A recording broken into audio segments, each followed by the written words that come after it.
Traffic हादसे में एक ही खानदान के 6 अफराद की मौत के केस में मुलजिम ने लाहौर हाई कोर्ट से रुजू कर लिया है।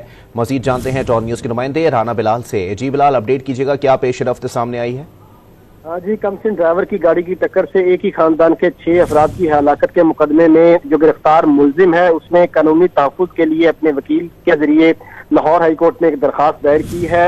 इस दरखास्त में निगरान वज़ीर आला, IG पंजाब, CCPO लाहौर समेत दीगर को फरीक बनाते हुए यह मौक़िफ़ इख्तियार किया गया है कि उसे कानूनी तहफ़्फ़ुज़ फराहम किया जाए। दरखास्त गुजार के मुताबिक जो मुकदमा में कत्ल की दफात शामिल की गई हैं, ये दफात शामिल नहीं हो सकती और मुलजिम की जो उम्र है वो भी 18 साल से कम है। लिहाजा अदालत जो वज़ीर आला पंजाब है निगरान मोहसन नकवी, इसके साथ IG पंजाब और CCPO समेत दीगर पुलिस जो मुतल्लिक़ अफसरान है उन्हें अदालत में तलब करे और मुलजिम को कानूनी तहफ़्फ़ुज़ फराहम करने का हुक्म दिया जाए। ये दरखास्त लाहौर हाई कोर्ट में दायर हो चुकी है, जिस पर कल जो है वो समाअत का इम्कान है। बहुत शुक्रिया राना बिलाल अपडेट करने के लिए।